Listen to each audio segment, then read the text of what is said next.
Welcome to the Concession Stand Podcast, everyone, where we talk about movies, games, shows, and what have you. And this week, we are talking about The Adam Project.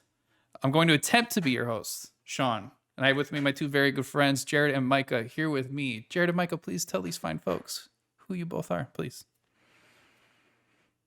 I am Jared, known online as Jer on Air. I am a variety streamer and a lover of the arts, which is why I am excited to be here to talk about movies, specifically one movie today with my good friends. Uh, and yeah, I'm interested to see how this one goes today. And I am Micah, and I am a variety cleaner. I clean my room, I clean my office, I clean the basement, and I am an enjoyer of pickles. So as always, send me pickles, and I will eat them on camera. And that's all I got to plug for this morning. I like her. As always, send me pickles when it's been 2 episodes. I mean, as always, since we brought it up. As always, since the previous one, please send us pickles. Exactly. This week, also, there's some interesting stuff about this movie, but we'll get into that when we get there in terms of just writing and directing and stuff. But anyway, this movie that we're doing this week is The Adam Project. It's on Netflix. So if you're listening to this, curious about it, want to watch it, it is on Netflix. Directed by Sean Levy. Written by Jonathan Tropper, T.S. Nolan, Jennifer Flackett, and Mark Levin.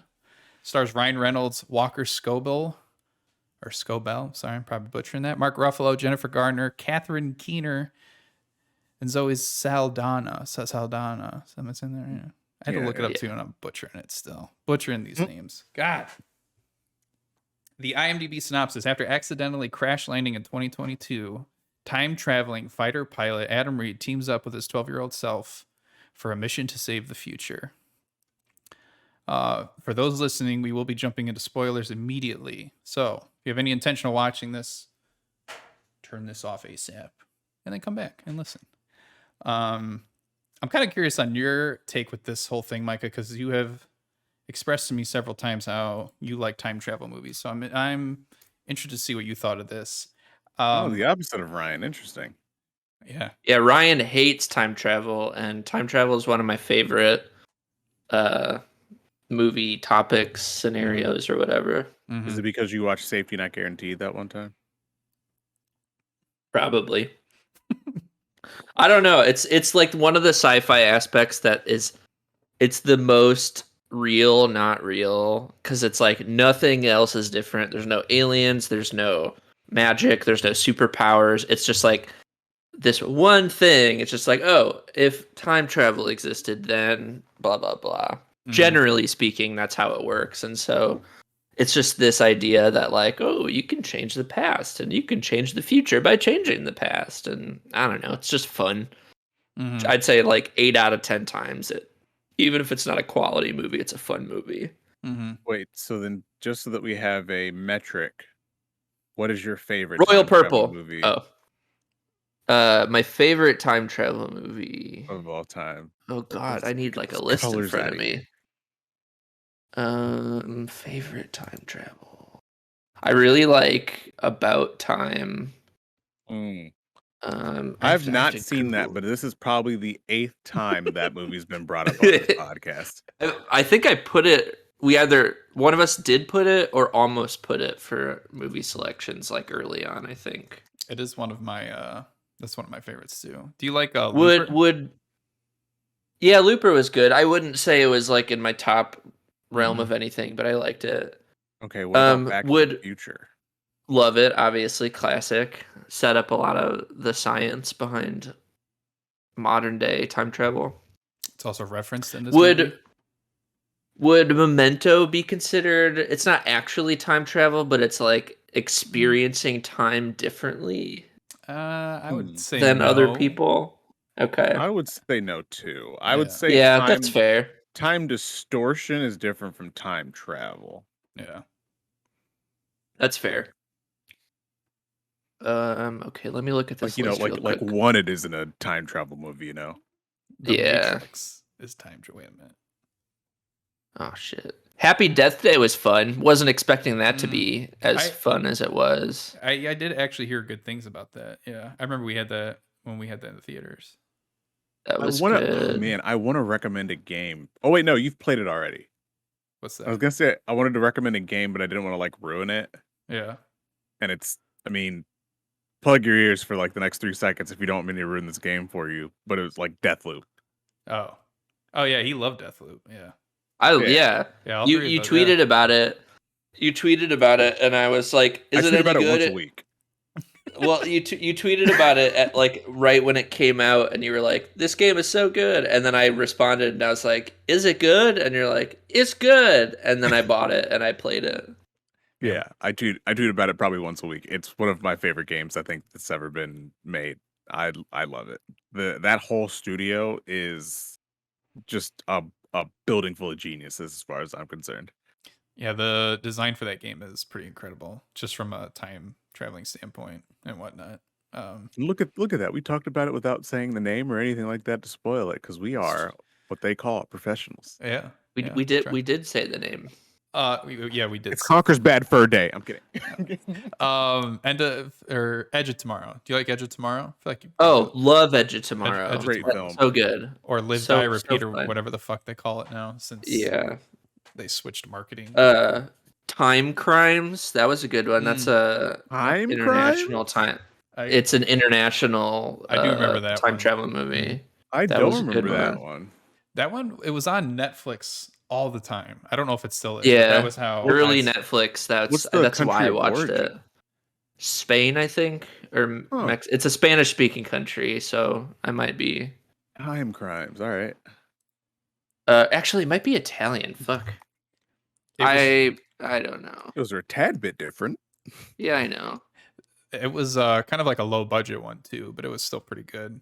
But yeah, I did enjoy that one. It was a lot of fun. Yeah, it is Spanish. It's from Spain. Predestination. That was one of the ones we almost selected. That was good. X-Men: Days of Future Past. That one was good too. I hate X-Men movies, and I really liked that movie. Predestination's with Ethan Hawke, right? Yeah, that was in one of the polls like a couple weeks ago. Yeah. For my movies, Palm Springs. Palm Springs was on Hulu. That was so good. That's a pretty recent. The Andy Samberg movie. Mm-hmm. Yeah, that's a time travel movie. Yeah. I've never seen it. Yeah, it's real good. You'll enjoy it. That's a good movie. Interstellar and Tenet. Yeah, those are good. Edge of Tomorrow. That was good. So long story short is that Micah likes time travel movies. And Primer, Groundhog Day. Yeah. A little gem called Back to the Future 2. Arguably the best Back to the Future. I have seen all of them at least once. I think there's 3, right? Yeah. I think 3 is the one that I can't remember if I've actually seen it or if I just forgot what happened. It's in the Wild Wild West. Well, yeah, I remember that, but like that's it. And I can't remember if I just wasn't into it or if I just never finished it.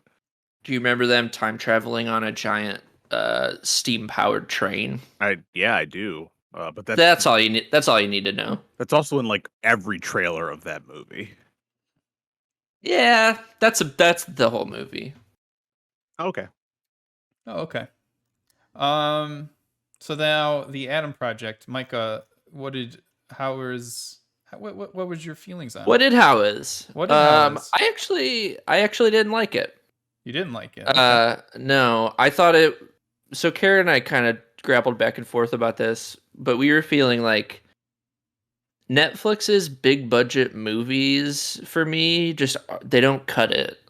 I feel like they have an algorithm and they just go, okay, 80% of viewers who like Ryan Reynolds love time travel and Mark Ruffalo and Jennifer Garner, and 72% of women who find Mark Ruffalo attractive will love him in a dad role because it's endearing. You know, so to me, it's like it feels like they combed through their viewer data and then pitched a blockbuster style movie, but Netflix version, and then churned it out. Because I felt like it could have been a lot more, Mm-hmm. and it just was, I don't know, a little predictable, a little boring, a little cheesy. Some of the dialogue of Jennifer Garner and Mark Ruffalo was pretty, in my opinion, is pretty poorly written. Mm-hmm. But yeah, I don't know. It wasn't a bad movie, but as far as time travel goes, there's far better ones in my opinion. That's fair. I love that in your mind there's a Venn diagram of someone where Mark Ruffalo, Jennifer Garner, and Ryan Reynolds all intersect. And Yeah. that's like their perfect movie. I'm just saying, like, I think they have an algorithm that just goes like, 80% of viewers will find this unoffensive and enjoyable on a Saturday. I'm sure. And that's why they continue subscribing to us. So weirdly enough, I did do some. This movie was actually written in 2012 by I think T.S. Nolan. There were 4 writers for this, and I'm always from a It's not a great sign. Yeah, from a production and like filmmaking standpoint, usually the more writers, it's like I kind of get a little interested in like why were there so many? Because usually like you'll see 2 tops for the most part. So I thought it was interesting, but I guess originally was T.S. Nolan did it, and then there were drafts for the others. And I thought this was interesting, and I didn't know this, that Sean Levy, because Jared's talked about this movie a bunch, and I know he likes it. I didn't know Sean Levy directed This Is Where I Leave You. And also Jonathan Tropper also wrote This Is Where I Leave You. So those 2 worked together on this as well, which I thought was kind of interesting. Great movie. It is. It was a good movie. Gosh, it's so good, dude. I love This Is Where I Leave You. So I think I fall more into I enjoyed this actually, which is I think I can understand. It's definitely very cookie cutter kind of movie. There really wasn't like a like, oh shit, that was clever how this it was it was pretty predictable, but I feel like that's not necessarily a bad thing if it's done well. But there are things that were, which we can get into, that kind of pulled me out of it at times. But honestly, this is like this. I think the way that I would sum this up is, if you like Ryan Reynolds, then you'll probably like this movie, because this is very much just Ryan Reynolds being Ryan Reynolds, and I like watching Ryan Reynolds be Ryan Reynolds. I think he does the banter with people really well. I think it's just entertaining to watch, and he's very. I know a lot of it can be the writing and whatnot, but he seems to be quick on his feet with this stuff.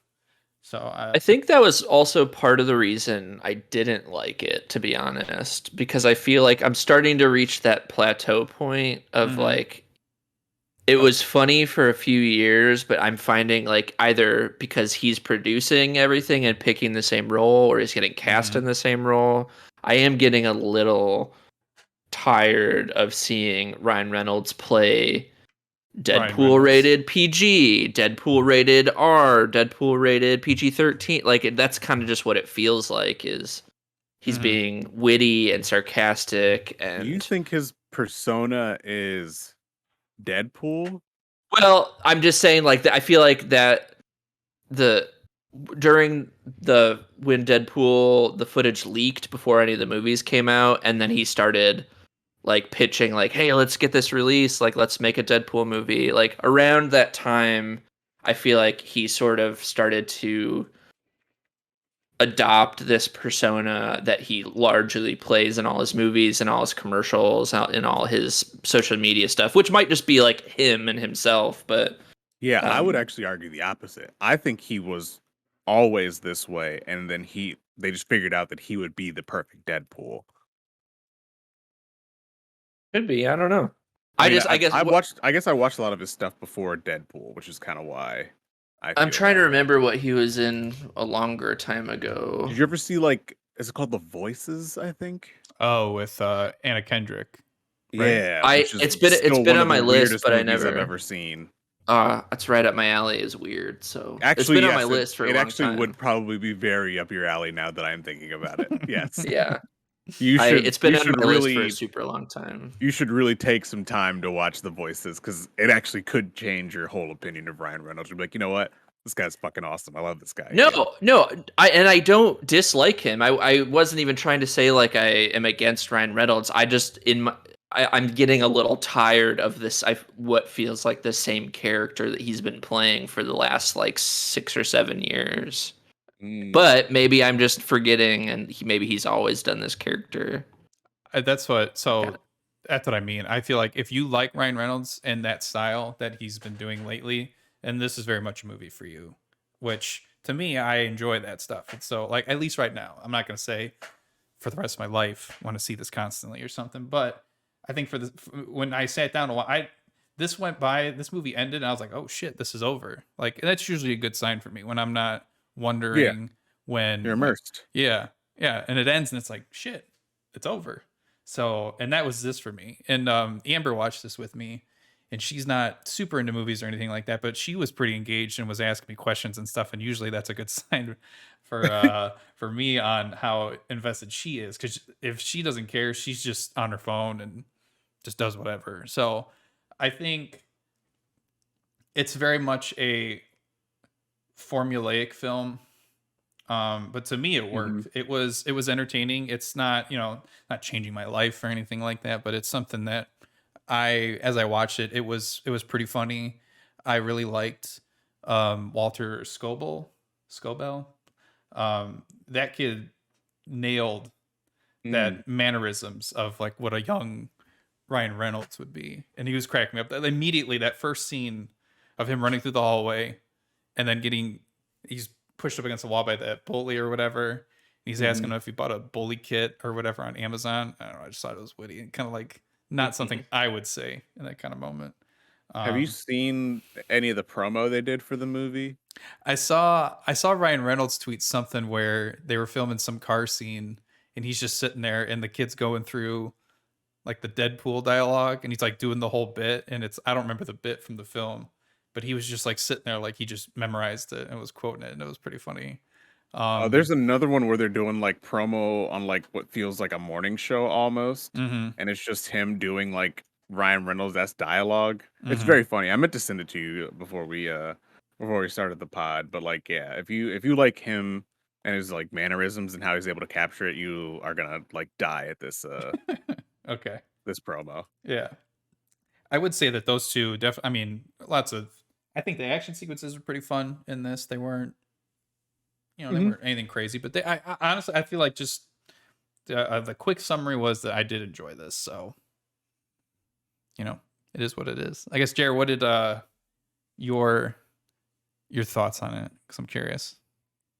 So it's really interesting kind of hearing you talk about like if you like Ryan Reynolds, you like this movie because like this is where my scale gets me in a lot of trouble because like I don't think this is a bad movie. Mm-hmm. I don't think it is a good movie. I think it's like aggressively okay. Yeah. And part of the reason why I come to that conclusion is because I don't think he gets to be fully Ryan Reynolds because it is a PG-13 movie. Um, I think he's able to get his shtick across in many ways. But I think when he's like truly fully comfortable, he's got to have that R rating. Um, it's kind of like the opposite problem that I think Will Ferrell had for a time, where like he was better in PG-13 movies as a whole, like box office wise, like just statistically speaking, when he had that kind of cap on him, he did better. And then when he got an R movie, which was semi-pro, it bombed horribly. Yeah. Because it was almost like, oh, I have too much freedom, and I should not be allowed to have this much freedom on screen because of how my mind works. Whereas, like, I don't know. I think for me, what I keep coming back to in this movie is I I wonder how I'd feel about it if I were a parent. Mm-hmm. Because it definitely feels like a movie that is catered towards like a family. And since I do not have a child, I think I feel a certain way about it. Because I think, like, yeah, I think some of that dialogue could be considered cheesy. I don't know if I'd go so far as to say as if it's like bad writing or whatnot, just because I'm not a writer and I can't fucking tell. Mm-hmm. Um, but like I feel like some of those scenes and some of those lines that were delivered probably hit really hard for parents with teenage kids. Mm-hmm. Um, like the whole mom son dynamic where he's just like a dick to her, and they're always like, "Yeah, you'll never really know how much he actually loves you because he's a teenager and teenagers suck." Or like you don't have to be strong all the time. Like he's old enough to know that you're grieving and Mm-hmm. he can process that. Like I'm like, okay, that probably hits a lot harder for someone with a kid. Um, and I kind of feel like that's probably what he was going for, was to make a family movie. And I watched it with Sarah, and she pointed out the PG-13 rating. And she was also like, with the action sequences specifically, um, that nobody really like died. They just kind of like disintegrated. Mm-hmm. So it's like assumed that they died, and like they even kind of like go and explain it in a vague way where they're like, yeah, dying outside of your perceived time is messy. So it's like, are they really dead? Yeah. I guess kind of. Because I mean, even in the end, which again, spoilers here. I mean, Zoe comes back. Mm-hmm. Like they get back together. So I just think he was going for a Netflix blockbuster family hit, which from a business perspective, probably genius. Mm-hmm. Well, not probably genius. Like it's a Netflix movie. He got paid a shit ton of money, and he just gets to go on making a billion other projects because he's also working a lot right now. He's doing a Um, lot. like this is his third Netflix movie or second Netflix movie. I can't remember. It's free. No, not Free Guy. It's Six Yes. Underground. This. Red And what was the other Notice. one? Red Red Notice. Notice. That's right. We just talked about this. Yeah. And he's also doing stuff with Wrexham. Mm-hmm. Uh, It's got and Deadpool he's 3 trying to now. get Deadpool 3. He's also trying to get more into like producing and directing because I listened to his episode of the Smartless podcast. He's just and he has And that like owning a soccer team. yeah, that's the Wrexham. He owns it with Mhm. Rob yeah. McElhenney of It's I didn't Always know that Sunny. was their name. He also was in those commercials for those like snacks, Oh, the Mint, high he key snacks. does Mint Mobile or whatever the Oh, fuck. okay, so he does do a banking Well, ad too. Like he's just he busy. owns Mint Mobile. Yeah. What? Yeah, he Mint- He owns owns Mint Mint? Mobile. That's Yeah. Mint's like a phone service thing or something. I didn't know that. Mhm. But yeah, But- like I think he's just trying to make more money to be happy and do the things that he wants to do. So I also kind of understand him not fully trying to make this perfect. Mhm. Um, but yeah, I don't know. Like it was just very fine. Mhm. It reminded me of there's this line from the show Community. Well, it's more than a line. It's the school's motto, which is Greendale, you're already accepted. And so that's kind of, this reminds me of like Netflix, you're already greenlit. Mhm. Like they'll just kind of, you have even a remotely marketable idea and they'll fundraise it and produce it, and that's kind of what it if you're a reminded big me enough of. name. Well, that's what I'm saying is like they had some good names attached to it, and so it was just like, all right, boom, like you're greenlit, go for it. Because it didn't. I it had just no idea didn't- Catherine Keener and Jennifer Garner were in this, by the way. I knew about Mark Ruffalo, but I didn't know about the other two. I didn't know Keener was. So that Yeah, I was didn't interesting. either. But yeah. Yeah, Netflix has been, I mean, I remember when they were pushing their original stuff pretty Mhm. hard. I mean, real hard. And then it was kind of like most of it was like I check it out. And now it's at a point. Now it's at a point where there's so much stuff. There's so many. Yeah. I can't keep that's up one with of the it. things. Yeah, that's one of the things Kara and I were talking about was like their original shows are great, their original documentaries and docuseries are great, but we couldn't really think of their original movies that were very good, and not just the ones that they bought the rights to at like festivals, but like ones they actually produced. When we were trying to like look up and go through, and it was just like, yeah, like their original slate of like Netflix original movies isn't really that great. Where they're quality seems to be is their documentaries and their television shows. Yeah, their Yeah. TV shows are pretty good. Because now they're hitting like they're just putting out like what did I just see come out? Well, and it makes sense. They're trying to be like on all purpose, like, you know, get the 10-year-olds, get the soccer moms, get the film buffs. They're trying to hit all their bases. Yeah, because I just saw I mean, something aren't came they out that. still losing money technically? Oh yeah, I think they're like heavy in debt. Or Yeah, not like- debt, Because but they take out like a $3 billion loan every year and then use all of that money to make more stuff. I was also reading about this. I can't remember if I sent you all this article, or maybe you all sent this article, but it was the one about how like they also just don't own any of their sets or their studios, Mm-hmm. so it costs them a lot of money just in like rental fees or Yeah. like props and stuff like that. Mhm. Because you have the bigger studios like Warner Brothers and all that, they own the lots, they own the Well, I think craft I shops saw or that. whatever.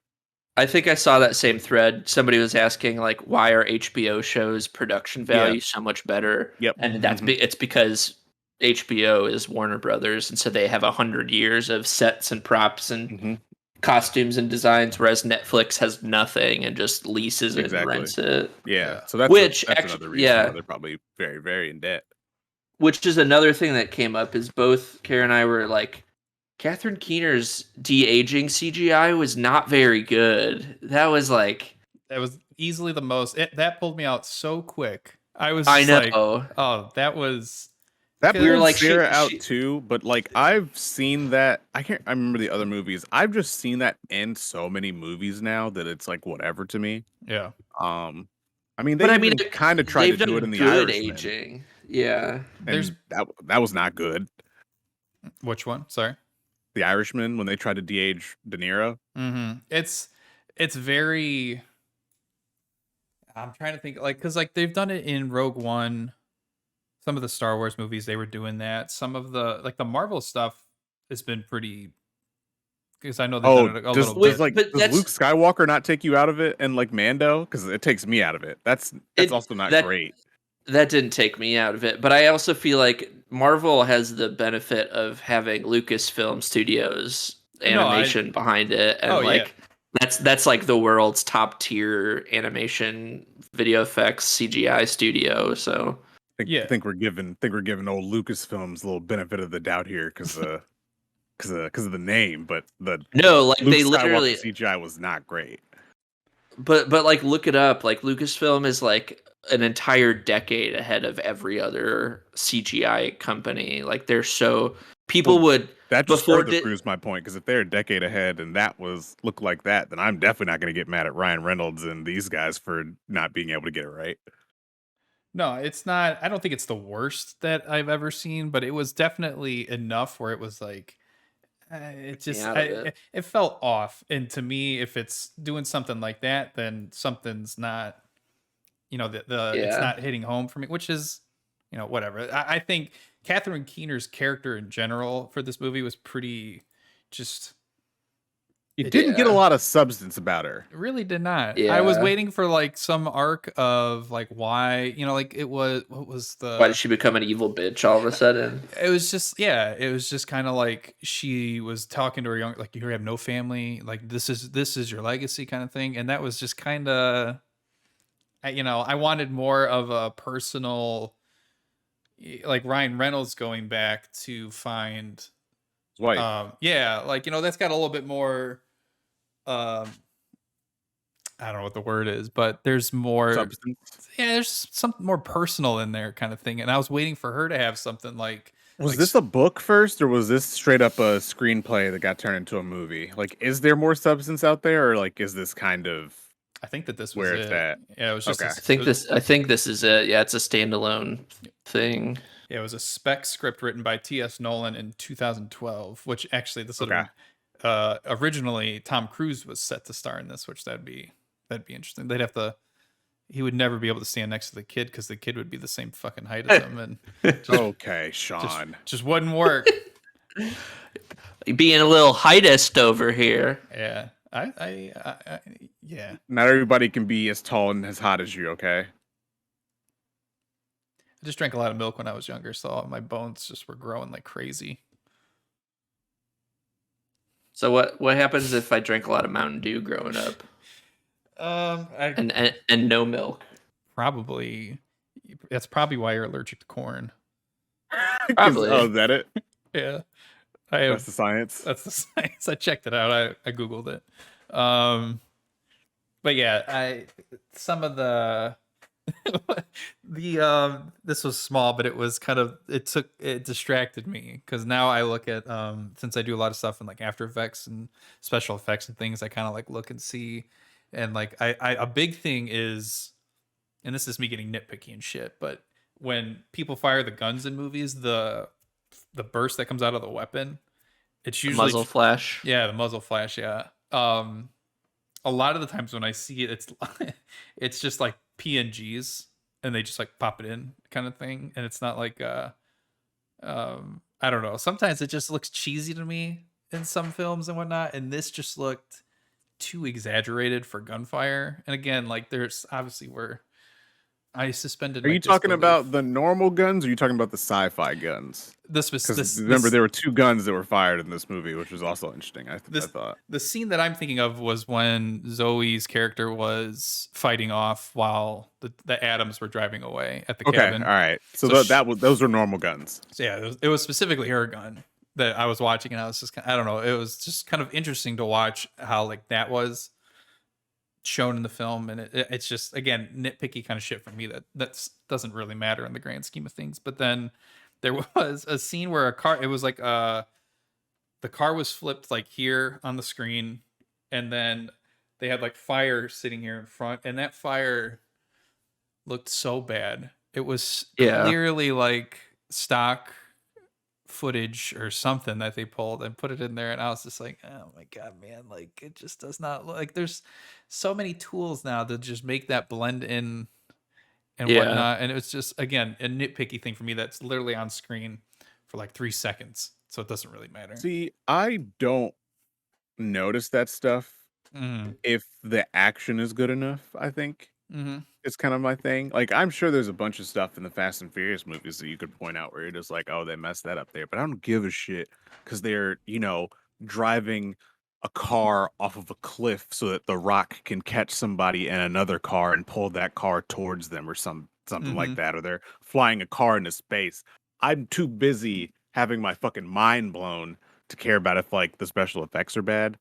And like I think they did like a pretty decent job with the action scenes. And like the fighting was fun to watch. I will give them that.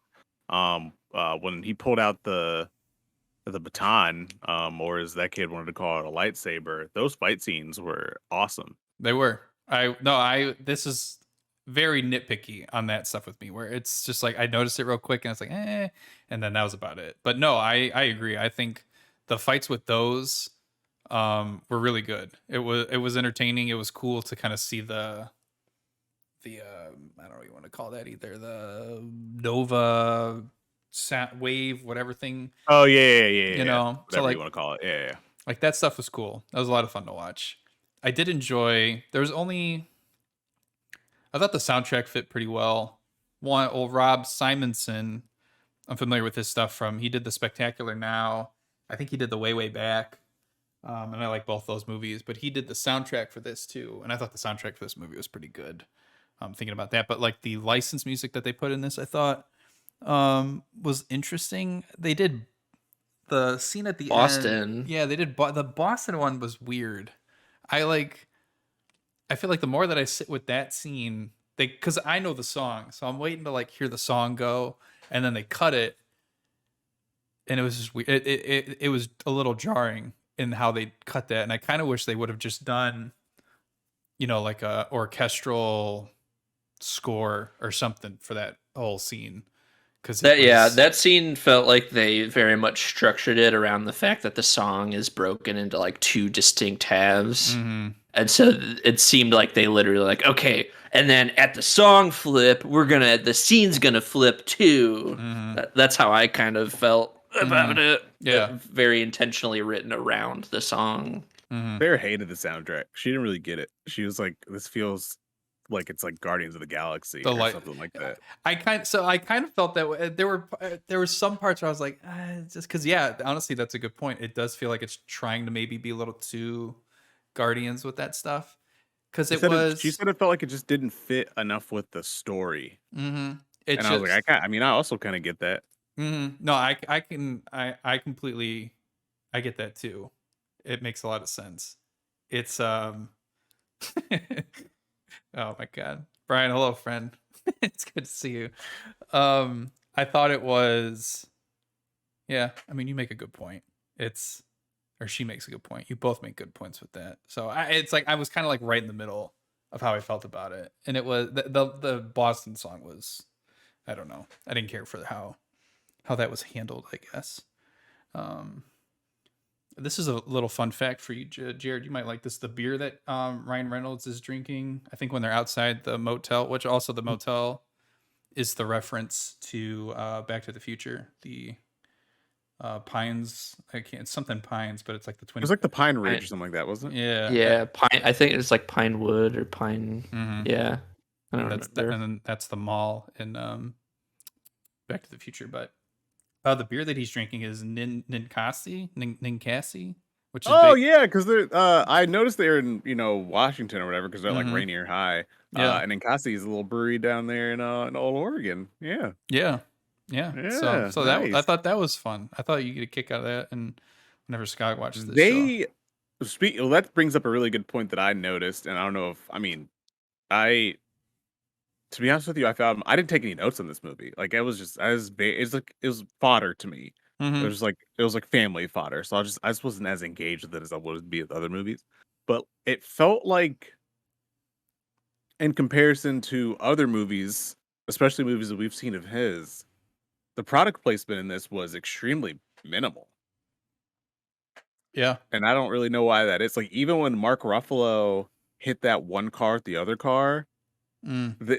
and he gestures to the car, but there's no marking anywhere. The wheels are just basic stock wheels without any logos on it. Whereas you would think like in any other movie, that's where they'd be like, look at how hard this Mazda hits. The new RX-6, huh? How about it? But Does there was very Netflix little. do a lot of product placement stuff? I feel like they don't generally. Maybe like I Eggo don't know. waffles. I've never really thought about it from a Netflix perspective. I'll have to keep that in mind. I forgot. I was like, Eggo, you're talking about Stranger Things. I was like, what? Yeah, and that might not even be product placement. That might just be like a fortunate happenstance of events. Like, oh, sweet, it was part of our plot. Please fund us now. Which that was one of the first things I learned with screenwriting was to not, you don't want to put, you need a song or you want like a product in there, because if they know it's essential to the Yeah. script, then they can. They're gonna Get you- charge you a shit ton of money. Yeah. Yeah. So Yeah. and especially for Stranger Things at that point was pretty unknown. I mean, literally unknown. So now I'm sure they're probably just like the character loves waffles, and if Yeah. Eggo wants a piece of this, Yeah. go for it. Otherwise, we can make generic waffles. Like Let's look that's up. not a problem. Can we get a number crunch on Eggo's sales trajectory from before and after Stranger Things? Eggo waffle. Cool. Thank you. I can't imagine it went up Sales. that much. Because like also, Hey. who else is making waffles that you know about? Like what other waffle brand can you name right now? Great Value. Sara I just know Great Value. I'm thinking of like store brand, like Kroger's brand. That's like Walmart. Yeah, Great yeah. Value's like Walmart brand. But Yeah. nobody's like, damn, yo, you ever had those great value waffles? Those are incredible. No, somebody's like, damn, I wish I had some frozen waffles right now. You mean, oh, Eggos? Lego my Eggo? Every time. Bisquick. Make your own. They don't even make waffles. They make pancakes. You can use the same thing. 14% increase. Damn. 14. Stranger Things caused a 14% increase in Eggo waffle sales in the Child's fourth play. quarter of Child's play 2017. numbers. Nice. Is it? That seems pretty big for an entire brand to experience because of one television show. That's true. Can you give me an example of something that's bigger, Jared? Let's look up Monster and Death Stranding. How about that, huh? What? The game Death Stranding had a Monster energy drink product in there. Maybe one of the most blatant product placements in the history of product placement. Yeah, That feels like if Skyrim included Flamin' Hot Cheetos. dude. Well, they legitimately tied it into the story. Like it was straight up just like Monster is essential to who you are as a character. Yeah. What the fuck? Yeah. So yeah, how about I want to see those numbers. That's weird. I didn't know that. Between November 7th and November 8th, when the game launched on PS4, the stock price of Monster went up by nearly $3. Well, how much? That doesn't mean anything if I don't know what the original price was. Yeah, what's that percentage? I don't know what the percentage is. If it's under 14, I'm gonna scream. Monster stock. I mean, $3 in stock's pretty dang good. Not really when you're valued at $80 per share. That's like 4%. That was they're valued at 56 back in here. Damn, so they've gone up. They closed at $58.16 from $56.64 in one day. That's not very much. In fact, Friday was the highest closing for Monster Energy in over a month. Wow. That's well cool. now. I mean, they're valued at $79 now. So I think they're doing placements with like Call of Duty and stuff like that right now too. That's probably why. They were doing I think stuff they're with doing the Apex too. Yeah, like the codes and the cans or whatever. Mm-hmm. Get you some Apex coins or get you some. They're down $30 from a year ago. They're not doing. This isn't very promising. If this is their product placement value, it seems to be ebbing and flowing quite a bit. Nobody's really jumping into Death Stranding right now. They're waiting for the director's cut to come out. Yeah. Did you guys know Monster Energy was founded in 1935?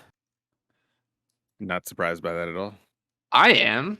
Who the fuck was drinking Monster Energy in 1935? That's the Great Depression. Well, that's why they needed that little boost. Was it called Monster Energy in 1935? I really hope it was called Monster Beverage. Let's look. Oh no, it started as Hanson's. There you go. Oh, in 1935. This says Monster Energy was introduced 19 years ago. Oh, day after my birthday. Oh. That's cool. Yeah, I'm sure there's a bunch of companies that ended up rebranding down the line, but have been around forever. That would be so funny. Monster Energy being around in 1935, just like that M was around, and we just never saw it in any of our textbooks or anything like that.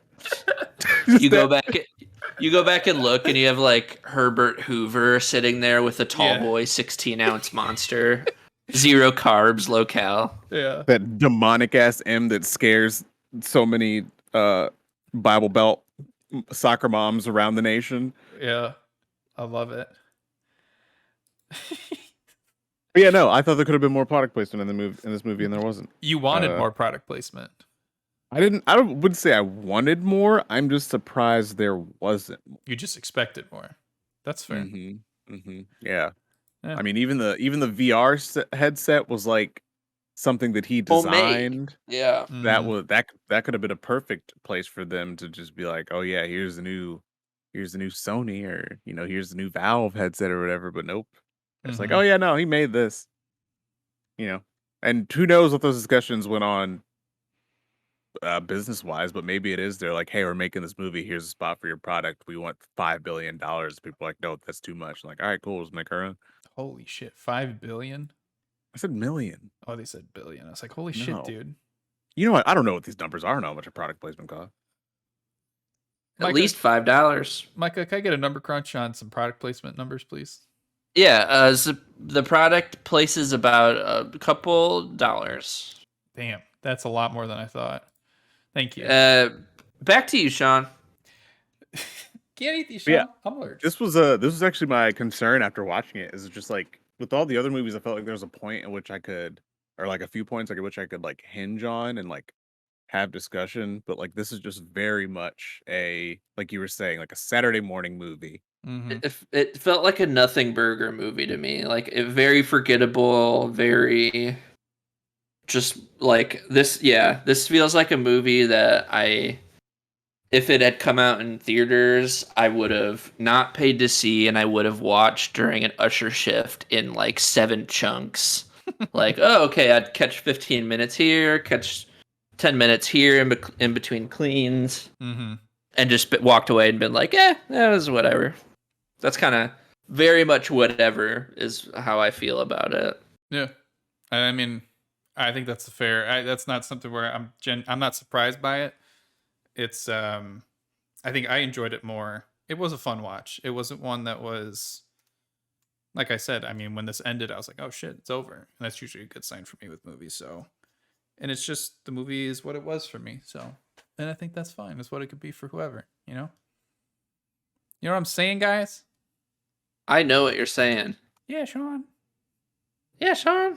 Yeah, Sean, I hear you. Jared, you looking up some fun facts for us? I am actually. Are you looking up our letterbox review? Are you ready for our MPAA number for this film? 5. Close. You got to add a lot more. 52,119. 51,812. 55, that higher, warmer, colder?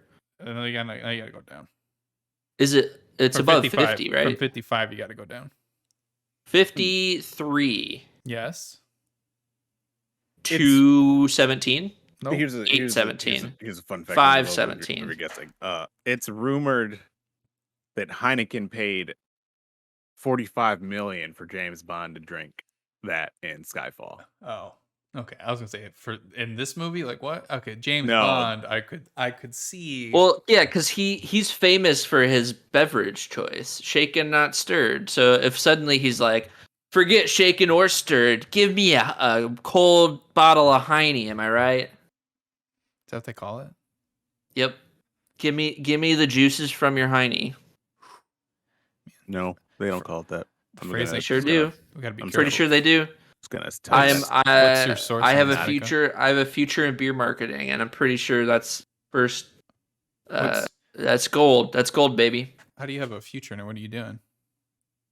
Applying for marketing positions at really big product firms.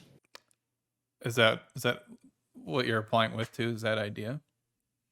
Yes, this is my application right now. I told all of the broadcasters and advertisers to tune into our podcast so that I could get a spokesmanship Oh shit! deal. Well, Speaking of which, Nicholas. what's his name? Paul Newman. Paul Newman Newman. salad dressing. I didn't forget. Yeah, no. This podcast could be brought to you by Paul Newman's raspberry vinaigrette. It's pretty okay. I've had it before. It'll make your salad not plain, but vinegar and raspberry flavored. What do you got, Jared? So only one site puts numbers to this claim. Okay. But apparently, Reese's Pieces offered to do a $1 million ad campaign for ET. That was huge. I remember that ended up getting Hershey a 65% increase in profit. Wow. yeah, That's pretty. And apparently, Spielberg wanted M&Ms for it, and M&Ms told them no. I bet they regret that. Yep. So I don't know if those numbers are accurate because they're pretty big. But that's I can only find one site that gives me the 1 million and the 65%. But like that's what I'm talking about, baby. That's the juice right there. That's the numbers I want to see. That's the cheese. This number keeps getting quoted a lot. Apparently, BMW paid $3 million to put the Z3 in Goldeneye. And then BMW Z3 saw a $240 million lift in sales after this. Jesus. Wow. That'll do it. So, yeah, product placement is big money.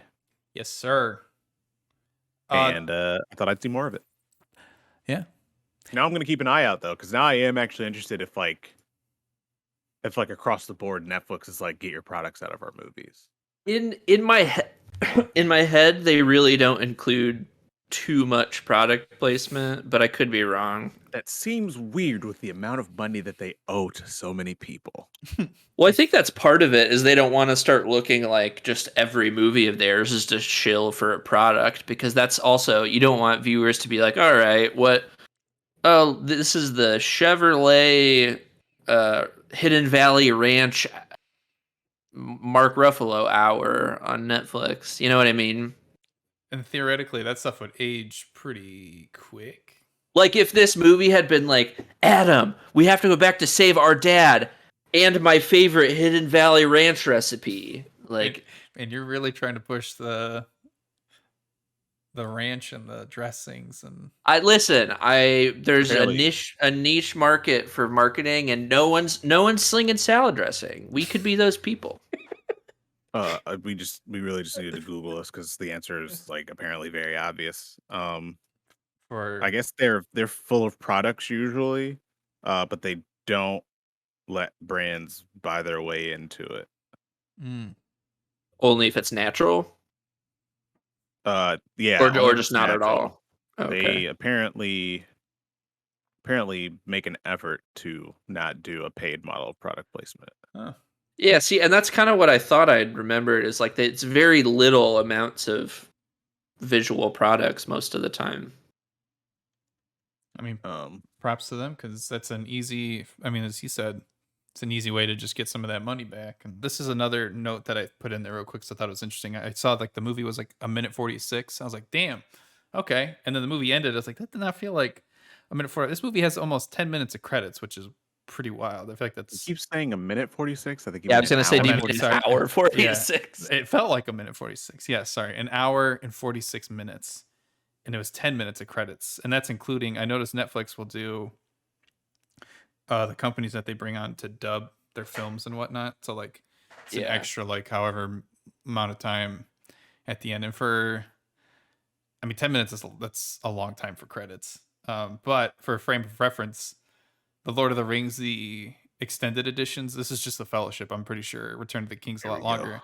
Their credits is 27 minutes long because holy cow. They had a fan website that was really big when the movie was being made. And so they included everybody that was like signed up on that website is in the credits. And so damn. It made those credits so long. But I was going to say pretty much no one is near as bad as Disney with their credits. If you look on anything on Disney Plus, it's like even their TV shows, all the credits to Loki were like 18 minutes long every episode. Wow. No, I did not know that. That's pretty wild. That's long. I know. Especially because it's like 30-minute episodes and then it's 18 minutes of credits afterwards. Is it like actual... Because like Marvel movie credits were pretty long. I mean, there's a lot of people that work on those, but... I think it's the same thing. It's like they include every single person who works for Lucasfilm, basically. Hey, if they worked on it, man, I'd want the credit. No, I mean, I would too. I'm not necessarily saying it's a bad thing, just that... It sounds like you're saying it's a bad thing, Micah. Well, it's a good thing. Just like Pepsi Cola and Fandango. Nice. See, guys, I'm turning it around. You are. Hopefully Gotta start somewhere. Hopefully they muted that part and then popped it back on for that part. Fingers crossed. You hear that, Pepsi? Mute out the bad parts. You keep saying Pepsi Cola. Do people call it Pepsi Cola? Like, what is that? Yeah, of course. I just call it Pepsi. Pepsi Cola makes me think it's like... Shout out to the chat. Do you call it Pepsi or hashtag Pepsi Cola TM? I bet I know which one it is. And it's the former. What was the former? Not the one. Not the one I said. The former's the one that everyone says. Pepsi. Oh, okay. Yeah, Pepsi Cola makes me think of like RC Cola or something. These it's very interesting. This movie has a 3.1 on Letterboxd out of 5. That's what I'd expect. But if you went to the reviews, you would not know that because these reviews are mean. I mean, I found the one that I have chosen, but like I'm still reading through some of them, and it either boils down to people hate CGI Catherine Keener or people hate Ryan Reynolds. Just straight up. Um, which I can see. I can understand why somebody wouldn't like Ryan Reynolds' style of comedy. Mm-hmm. But it feels like everything we've seen of him, which could just be maybe he's a marketing genius, whatever. He seems like he's just kind of a nice guy. Like he's just a Canadian who makes action movies, pretty much. So I don't really know how you could have so much vitriol towards Ryan Reynolds, personally. Uh, Maybe it's the whole thing about people having punchable faces. Like I like Vince don't see his Vaughn, face being very punchable. punchable face.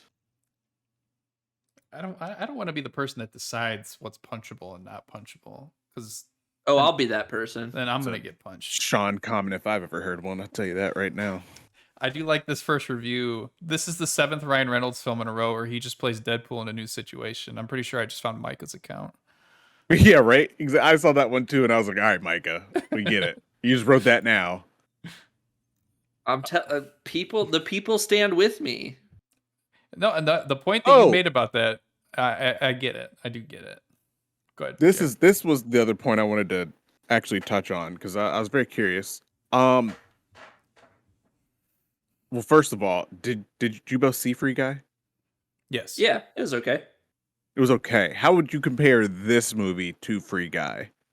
I thought Free Guy was better than this. I would say they both were relatively cheesy in their own ways, but Free Guy at least felt a little more. I don't know. He was a different character, which was refreshing. He was this sort of like innocent, stupid, like video game NPC character who kind of reminded me of like the Lego movie, where he was just kind of like a stupid idiot who gradually became smarter and more knowledgeable about being a part of something, and but still not amazing, but it was fun. I have, Yeah. okay, I have another point after this. After we get to this, I actually am finding some stuff to talk about here that I think is pretty interesting. But John, how did you feel about Free Guy? I thought Free Guy. I enjoyed it. I think it's I feel like it's kind of in line with this, where I wasn't blown away by it, and I enjoyed watching it, but it wasn't. Which one's better? I don't know. That's hard to say. I mean, Adam Project is so fresh in my mind, so I feel like I gravitate more towards that, honestly. And I think a big thing too is I kind of am a sucker for these movies where like it's some type of relationship with the parents in some capacity like that. Like it's cheesy and whatnot, but there's just something with that just speaks to me and resonates with me a lot. Yeah. So, sorry. I think I'm always going to be a little bit more, I don't know if bias is the right word, but probably towards those kinds of films. But I do acknowledge the cheesiness of them, and I'm fully aware of it, that's just not everyone's cup of tea with that stuff. So I think, answer your question, I think I would say Adam Project. I enjoyed a little bit more, but I did enjoy Free Guy. I didn't enjoy Free Guy. You did not? Oh yeah, you did say. That's right. I don't know. I think because it was pitched as a like gamer movie, I didn't connect to it at all from a gaming perspective, and I felt like that was a big miss. I think from all of the previews and stuff like that, they made it seem like it was just gonna absolutely knock it out of the park from that perspective, and then I think they put a little bit too much of their effort into trying to make the story like relevant or make sense or like be touching, and it just didn't connect for me. Um Did you so like see? by default, I think Adam Project was better. Mhm. Did you see Pixels when that came out? I did see Pixels. What's interesting is actually somebody else just watched Pixels recently. And they said it was awful. Mm-hmm. But I don't remember anything about Pixels, but the thing that I do remember is watching Pixels and thinking to myself, this was a lot better than I thought it was gonna be. Hmm. Like I remember thinking Pixels was gonna be just absolute garbage, and then I remember watching it and being like, why wasn't this the worst thing I've ever seen? So maybe we should all set our expectations to just total dog shit, and then everything we watch, be like, you know what? this was okay. This was more palatable than a piece of shit was. So Mhm. I haven't seen Pixels. I've only heard not good things about it. So it's interesting Yeah. that I'm usually not a big Adam Sandler guy either. mhm. Which is something I've come to learn about myself over the years. Also, this is a side note. This is what I'm going to put up. The Voices came out in 2014, which is a lot later than I thought it was. Mm. Yeah. Because he actually did the voices significantly later than he did Van Wilder, which was in 2002. And that's Mhm. actually where I would argue the Ryan Reynolds character was born, was Van Wilder. Mhm. Some people would say it was probably on Two Guys, a Girl, and a Pizza Place. I've never seen that show, but I guess that's what like put him on the map. Mm. So I'm actually kind of interested to like look at it. But I would say his character, like the Ryan Reynolds that we know, was born in Van Wilder, and so he's been around since '02, which is a long fucking time to think about. Yeah. I remember watching Van Wilder like once a week for a period of my life. I thought that was the funniest movie I'd ever seen because I don't know, I was like what 9 or something like that. But the other thing I was gonna say, kind of another point that we're making here, is like the whole Ryan Reynolds character. Um, I'm thinking about people that play characters the same person like over and over again, and for me, Sean, I think you know where I'm going with this. The person that always comes to mind is Jason Bateman. Jason Bateman plays the same Mm. fucking person in every movie, and let me tell you something. If I never saw him play another character until the day I die, I'd be the happiest man on earth because he plays the character perfectly. But I think that's different because so that the Jason Bateman character is a lot more relatable. Everyone's found themselves being in a position of feeling like Michael Bluth, where you're just surrounded by people who are like, what, you just kind of have this expression, this very Jason Bateman expression, where it's just like, all right, guess that's happening now, and like that sort of like defeatist, like, all right, like I don't have control over everything happening around me. Whereas Ryan Reynolds is very much like, I'm quick witty and I'm smart and I have a quick wit for everything right off the bat. Like I would have thought of this joke in the moment. And Jason Bateman is very much just like, all right. So you just say that Jason Bateman is just an angry person at the world, basically?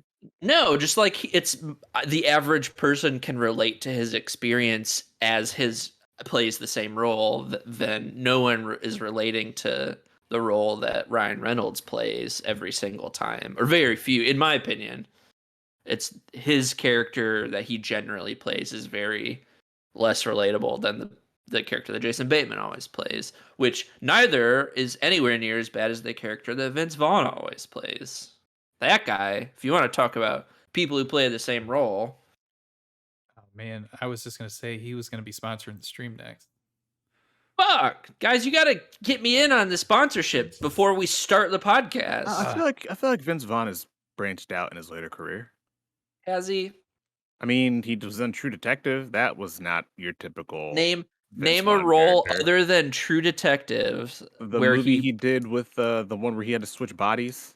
Freaky or whatever. Whatever it is, yeah. I mean, that's not a typical Vince Vaughn character, I'd argue. And I thought that one was okay. But I mean, in the same vein, it's like, okay, well, Jason Bateman plays a different person in Ozark. Not really. Yeah, he does. He's still a very smart person who has to keep his family together. He's just in the drug business. But the base character still the same. You can even listen to I listen to a lot of Smart Lists. But Will Arnett likes to make a joke that Jason Bateman's character, every single one of them rolls up his sleeves. Every single one of them rolls up his sleeves, and he's always wearing a button down. Jason Bateman's like, you're right. That is yes. And guess what? It fucking works. So why would I do anything differently? Dodgeball. He plays a very different character in Dodgeball. Vince Vaughn? No. Well, I forgot he was in it. Jason Bateman. Who is Jason Bateman in Dodgeball? Oh, he's one of the He's announcers. the spiky you're talking about referee. the commentator? Okay, yeah, sure. For 5 minutes. Okay. Hey, he's different. Anyway, Vince Vaughn plays a guy who's like, hey, I'm from Chicago. I'm tall and I'm big and I don't like you, but I'm redeemable. That's Vince Vaughn. Every movie. I would have guessed probably everybody except Vince Vaughn if you would have given me who you were imitating there. Yeah, that wasn't my favorite Vince Vaughn impression. Granted, I have not heard very many Vince Vaughn impressions. I will give you that. If I were to do the impression, hey, I'm a famous actor. I'm from Chicago. Who's your short list of 3 people? Honestly, I don't even know where he's from, but I would feel like you're doing He's Danny from DeVito. Chicago. Oh, I feel like it's Danny DeVito, but I don't even know where he's from. He's technically from Minnesota, but raised in Illinois. So okay. I mean, if I were to do Danny DeVito, I'd say like, "Hey, look at my troll foot." That'd be my Danny DeVito impression. Okay. I actually haven't seen Arkansas yet. It's on my list. I really do want to see that movie, but I can't imagine he plays that same character in Arkansas, just based off the premise. I actually can't believe I haven't watched Arkansas yet. I might watch that after stream because I wanted to see that for so long. I've never heard of it. He was in Hacksaw Ridge. I think I've only seen that movie once, and that was in theaters. Was he a big, tall, hey, I'm from Chicago guy in Hacksaw Ridge? From what I remember, honestly, I think Micah did nail the character. Okay. I don't remember. I have no idea. But I don't know. They're kind of. I don't know if I'd vilify character actors as much as the world seems to want to, because they fill a purpose. Mm-hmm.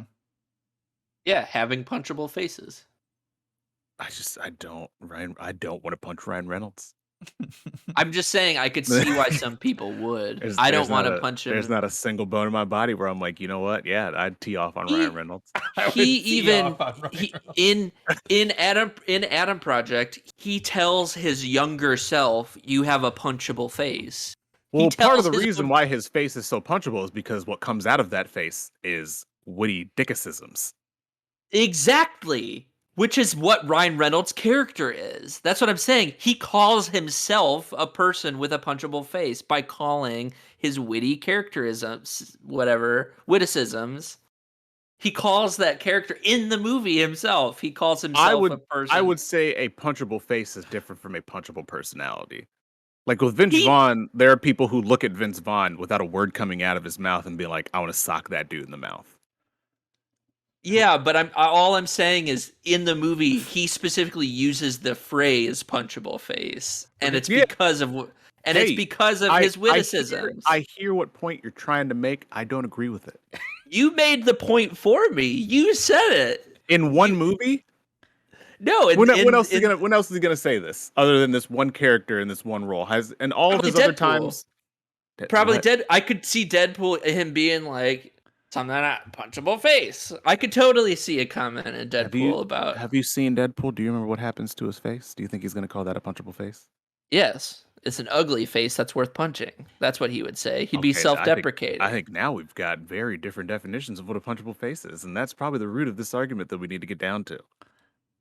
Maybe. Because if it's ugly, no. I'd argue he has one of the least punchable faces in the world. In Deadpool. His face is all scarred up and he would be self-deprecating about it. He'd be like, I got a scarred up face. I got a punchable face because I don't know. He'd be self-deprecating. But that's not the reason he has a punchable face. I'm going to have to go the Sean right here and just say, I don't want to punch anybody in the face. Listen. This has got if I met Vince Vaughn in person. Except for you because you ruined our Fandango money, you bastard. No, listen. There are Fandango. I got you.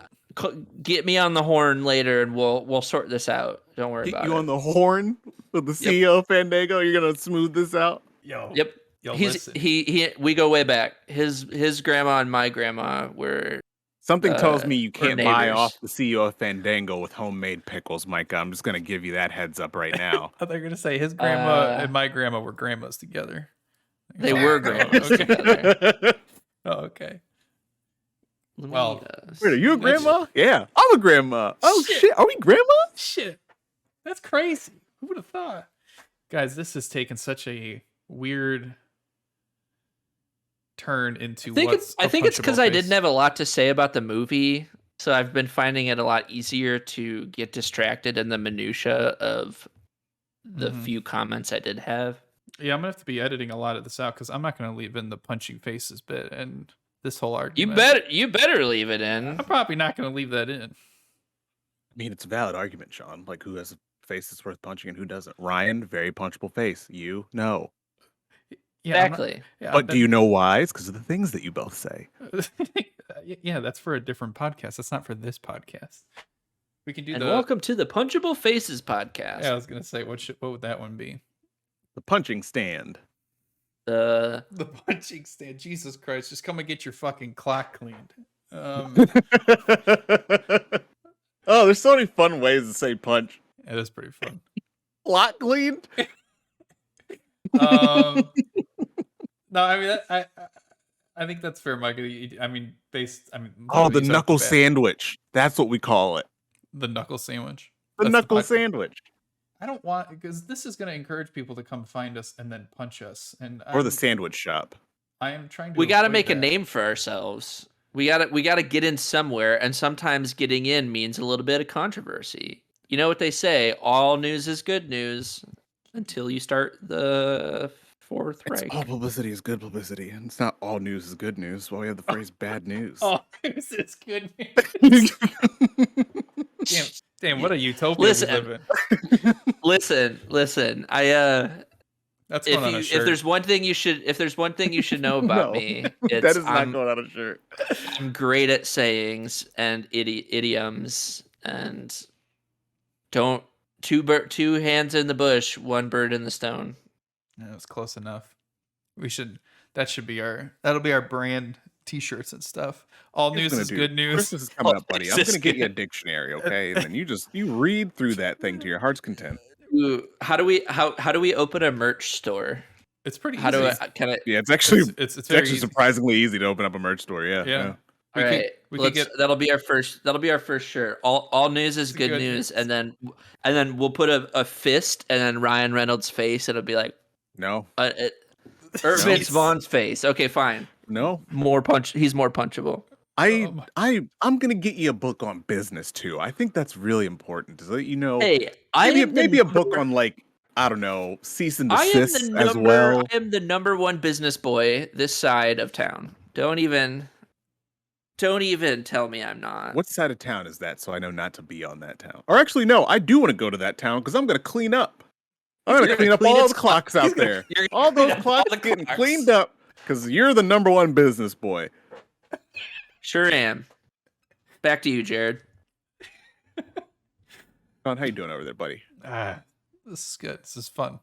This is what happens when you make us record a podcast before 9:30. I don't like it. Yeah, I haven't had enough time to wake up yet. I need to have my day, okay? Yeah. I need to do other things before I come on here and talk. What we started this at 1? You know what I do before 1? No. Nothing. I didn't even eat today. Oh wait, I had some Why? chips. When did you That's wake up? it. When did I wake up? Why is this such a wrench in plans? I asked, and you guys were like, yeah, it should be fine. Like 10:30, I think. I woke up at like 10:30. Okay. There's a difference between being willing and able to do it and being mentally able to do it. I was willing and physically able to be here, but if you ask my opinion on things at noon my time, whew, boy howdy. Normally I get all of this out on Kara throughout the day, and I got our she next tells shirt. me to shut up. So. Here's our next shirt, okay? This is what we put on the front of it. I don't like who I am before 9:30 p.m. Boom. That's the shirt. Right there. Okay. All right, so that's Right there. we got two shirts for our Nope, we merch have one. store. We've got We one have shirt. three shirts for our merch store. Just one. I We've only got one. want to do. We'll get Micah's idioms on the back, and it'll just be. They're all wrong. They're not the right idioms. It's just him like a bush in the stone is two birds in the stone is one hand in the bush. Yeah. Yeah. King, you'll And buy don't- whatever I tell you to buy, and you'll like it. Oh my God. I can't believe King's Send me your got PS5. I was gonna say I can't believe he's got to send you his PS5. That's crazy. So sorry. I need to play Horizon Forbidden West. That's my. If we were doing the thing with the things that we enjoy, mine is Horizon Zero Dawn. Mm. I was playing it like right up until the wire here before this podcast. It's incredible. I have found some things about the game that I don't like though, Sean. That'll make you. I don't know. Happy is the right word. I mean, I'm not happy about it. I think you've taken what I've said about this game a lot worse than what I intended. Where Jared asked me to recommend it was on sale. You're like, should I buy it at this price? And I was like, and it was hard for me to decide yes or no because I like Horizon Zero Dawn and Forbidden West, but I don't love them. And so I was like, I don't know. I can't suggest it because I don't want you to buy it and then you hate it. And of course, he fucking bought it and loved it. So now it's, well, Sean said this game's ass. It's never something that I said. And so now I feel like I'm backtracking like crazy. You're the only person I know who's hesitated. I asked King. King was like, yeah, absolutely. Ryan, this is the only game he's ever platinumed on PlayStation. Yeah. Then you take me and you say, I don't even fucking care what he says because he's. I would rather somebody say, hey, that game maybe not, and end up liking it, than somebody be like, oh, dude, you got to play this, and then I drop $60 on it, and I'm like, this was trash. Here's the thing: it wasn't $60; it was $35, and Sean even hesitated on that. Same argument. It's almost quite literally half the price. Anything above 15 needs a lot of skepticism. There's a new shirt. All right. Included. Oh, that could get real dark real quick. Yeah, if you ever ask us to do one of these podcasts before 9:30 p.m. and Ryan is on here, I might quit. I'm gonna be honest with you. I don't think I have the patience for it. I might just straight up turn my camera off and just walk out. I'd probably go look. That's when I would finally go touch grass. And Sean, I'm fucking allergic to grass. Okay, that should tell you something. God, Ryan's got. You could touch some other grass. The drugs. Oh, okay. There you go. Mm-hmm. Are you gonna ruin that sponsorship for us too, Micah? Is there yes, drugs. Is there a strain of marijuana you don't like that you would like to tell to fuck off forever? How would I ruin a drug sponsorship? I don't know. You ruined Fandango, and I didn't think that was possible. Brought to you by Shrooms. Big Shroom is going to sponsor us? Like what? We could call Seth Rogen and see if Houseplane will sponsor. That's probably. Oh shit! Maybe you're okay. Wait, so it's probably against TOS on Twitch or something. I'm guessing. Oh yeah, that's true. I don't know. It might be. If it's not legal in every state, I could see it being a thing. Yeah, I don't know. I just have to put a disclaimer to be like, hey, if you don't live in the state where it's legal, don't you fucking dare. Yeah, just like alcohol. We got to be you got to be 21 and up. You know, it would be a good shirt idea. It not for us, but for somebody. Oh, if it was, so it said Newman's Own in the middle of the shirt, but instead of Paul Newman, it was Newman from Seinfeld, and it was Newman's Own, and that's the whole idea.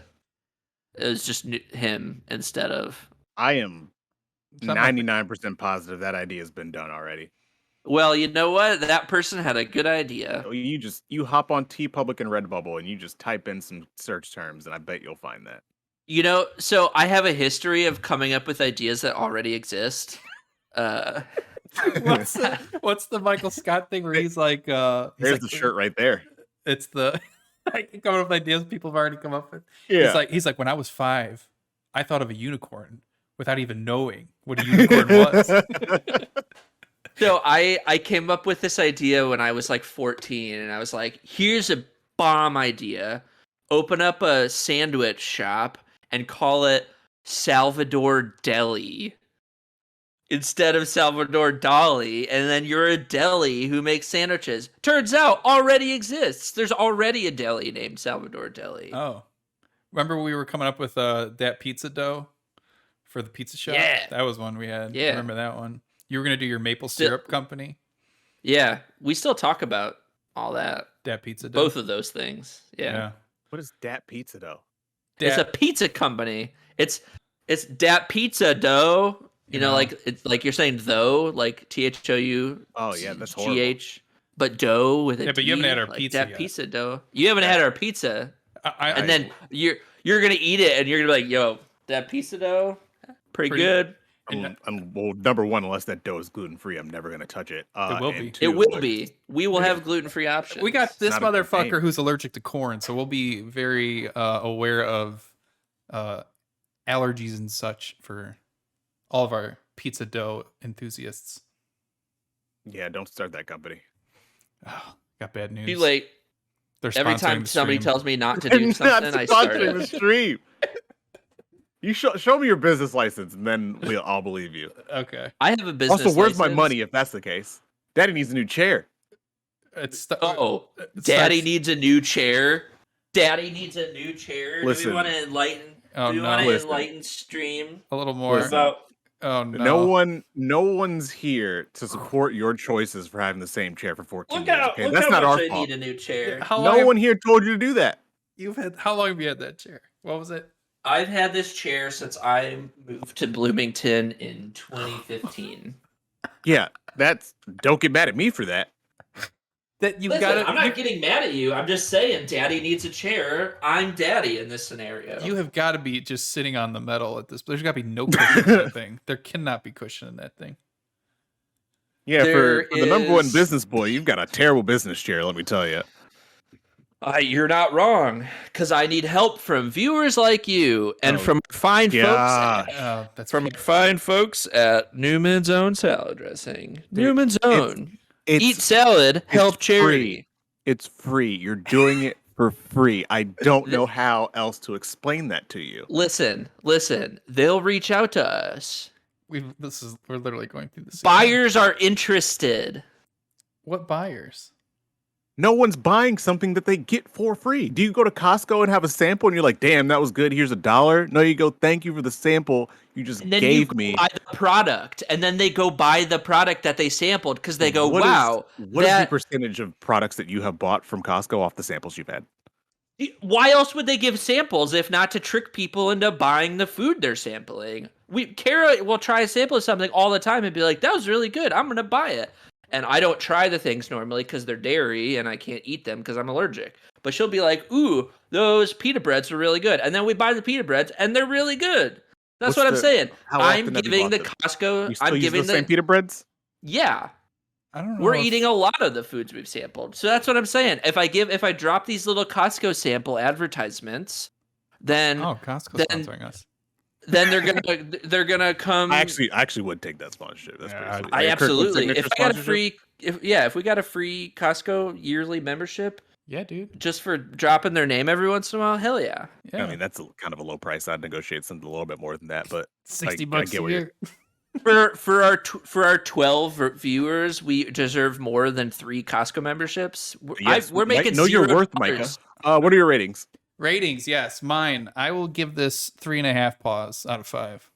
Wow, it's higher than I expected. Yeah, that is higher than I expected. Too. I enjoyed the movie.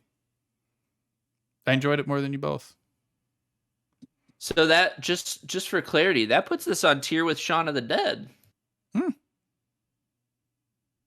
Interesting. You didn't know that, did you? I thought I would have rated Shaun of the Dead higher, so that's interesting. I think you dinged it for its untimeliness. That's fair. Mm-hmm. But you know what? That maybe down the line we'll watch the Adam Project again. And it's going to go down. I don't know. But right now, I don't think there was anything in that movie that is going to age poorly. Well, I will age poorly, and then very nondescript. Maybe Catherine Keener dies in 10 years by getting shot in the chest in a magnetic storm, and so that it ages poorly because people are like, "Oh, it's too real." Oh my God, fate brought this upon us. Yeah, that would. Oh man, okay. That would be probably the only thing that would happen where people would be like, "I can't watch that movie. It's too close to reality, too close to home." What'll be really funny is if like the Tomorrow War actually happened and we couldn't watch that movie anymore. There's a lot of movies that if it really happened would make it a lot harder to watch. By the way, honestly, if they had put Sam Richardson in this movie, a lot better. I don't disagree. Yeah, could have made it. I don't either. Jared, pass or fail? Oh man, these movies are my favorite because it's just fun watching Jared. Like if he's right on the line, I want to know. I don't know which way he'll go. So man, I don't know if I can stick with this rating anymore. 10 episodes. Or I think I gotta add like a third tier. I mean, Netflix just added the like a repeat the grade. You know. Mm-hmm. Like, take again. Actually, that's not a bad idea. What's that? Pass, fail, or but no, because I mean, if you retake it, that essentially means you failed. It's a bad idea. Fuck. Fail or get your GRE. You drop out of high school, but you still Yep. you still get the degree. Wait, for did later. you think this whole time I was doing high school ratings? Yep.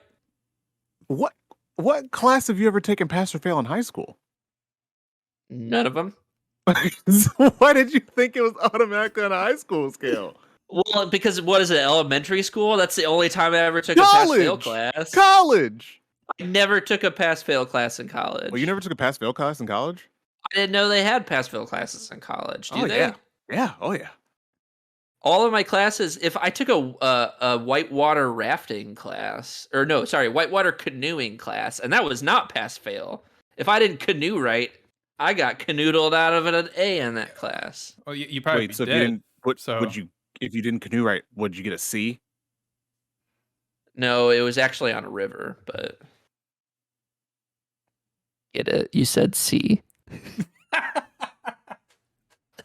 That was pretty good. I can't do this before 9:30. That's settled. Never ask me to do this podcast before the sun has set. That's another. Because I'm not shirt. doing it. That's a shirt, Micah. Never do it again. Okay, so we'll have to do it on Mondays. It's college. I don't know. I guess I'll give it a pass because it generated this conversation. You know what? I'm gonna give it a pass because that's a P, and it's a P for parents because I think parents are gonna love this movie. Boom. There you go. Pass. Man, that is not the trajectory of that thought process that I thought. If you land on a middle rating for yourself, let me know and I'll add it to the answer key. We'll just have to wait and see if I can come up with one. I'm gonna give this a 2 out of 7.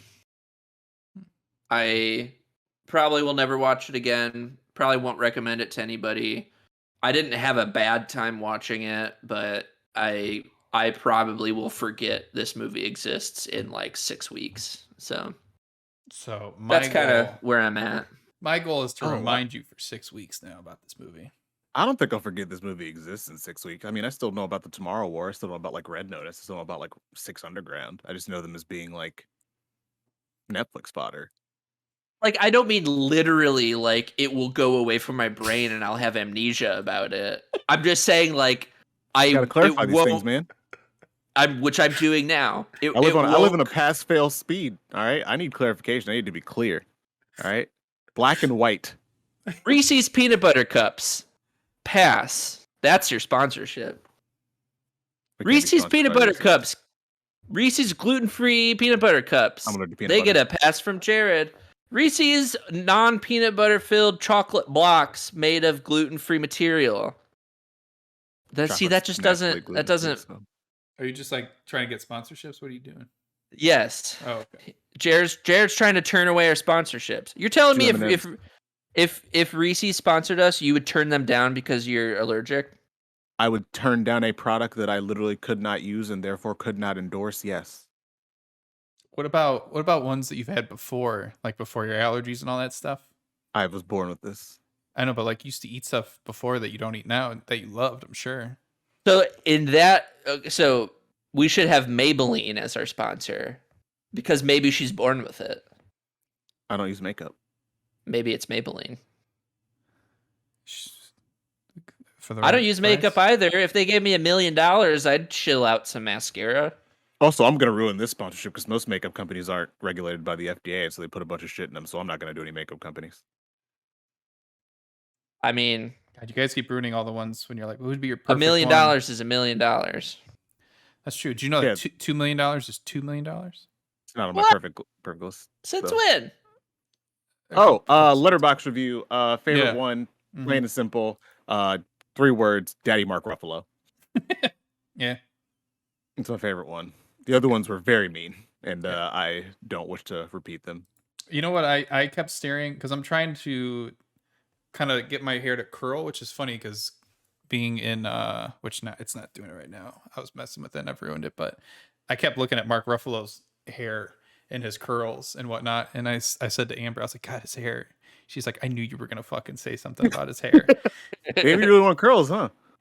Yeah, well, like his kind of Isn't curls your are hair very. naturally kind of curly? It's not like it's his is wavy. like, yeah, it's more wavy than curly. So I'm trying to see. I gotta find. It's. I think it's getting too long. Really, Sean, you're how really, much- going for that little boy band poof there, huh? Sean, Yeah, how much that's money not do I up. have to give you to get a perm? Get a perm. Oh man, I don't know. Probably just do it for free. Dude, okay. What? Go get a perm. Next week, go get a perm. Why Okay. don't you give that up for free? I don't know. Do you know what perms are? Have you ever had a perm? No. It's curly hair. That's all. It's what he wants. It's gonna change completely how you look. Yeah, For the better. I'm not gonna get a perm. Okay. Yeah, you are. Have you No. ever seen Prince? He got Well, a perm. He was I- hot as fuck. I saw him once on the Super Bowl. Well, you got to try everything twice. So Only if we'll Rudy see gets him again. Only if Rudy gets perm too, with the zero hair that Rudy has on his body. One of the most hairless dogs I've ever seen in my life. Pretty short. That'll be good. You don't have to take him. You don't have to take him to a groomer, right? Like he look like there's no hair there. No. It's all skin. Yeah. I mean, there's hair. Jowls. There's hair. It's very. Get him a wig and then get the wig a perm.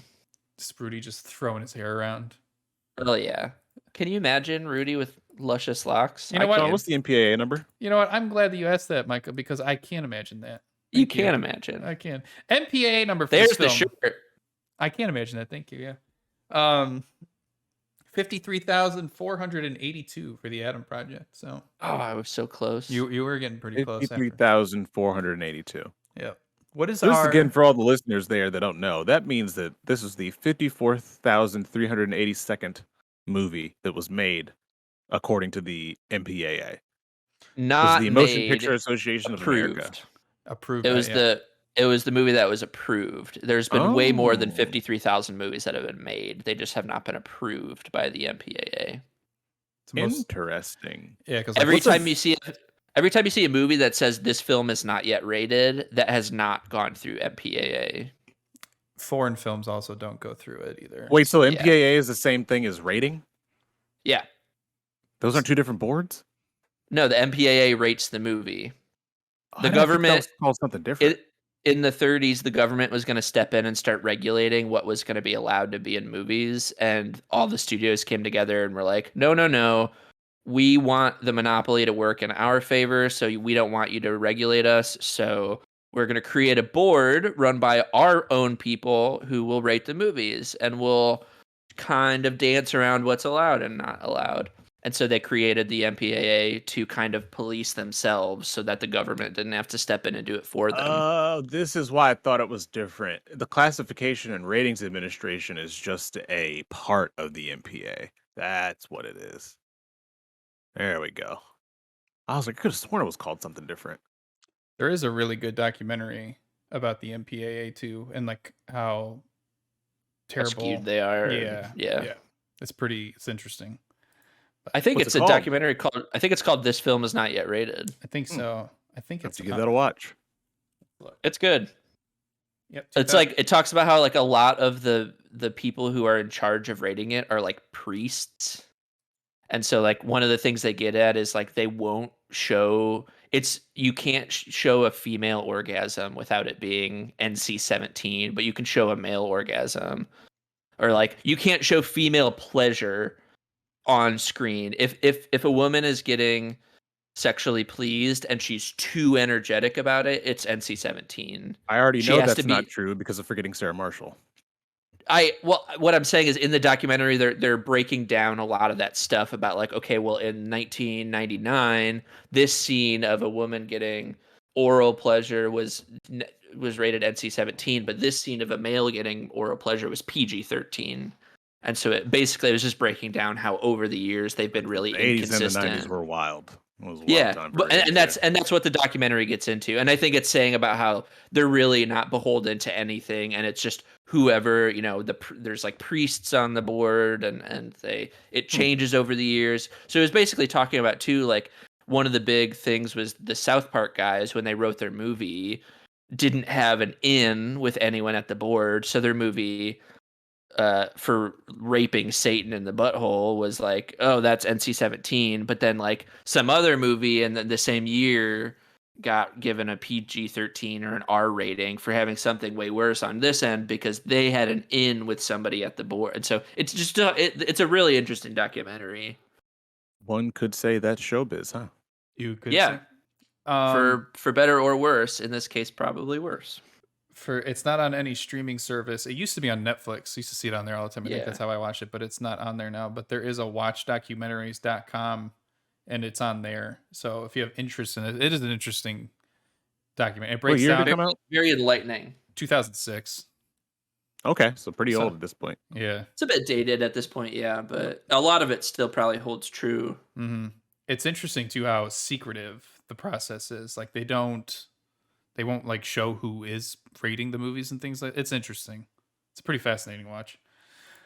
But yeah, Sarah was just asking me if we were going to do some documentaries, and I was like, I don't think so. I would love to do documentaries. I took that was like my minor focus in my film studies was documentary filmmaking. Yeah, I wouldn't be opposed to them. I'll do some mockumentaries. Yeah, those too. I love documentaries. For those here watching and listening, appreciate you all. Thanks for being here. If you want links to all of our socials and all that good stuff, links are going to be in the information. If you want to help us choose what we watch, make sure to join our Discord. That link is in there. Although next week, Not this week, though. Not this week. We got that pick, but for future episodes, you can be a part of that. So yeah, thanks for being here. Appreciate you all. Okay, I got it. This has been the Concession Stand. Signing off. I thought you were going to keep going. All right, see you guys later. Signing off.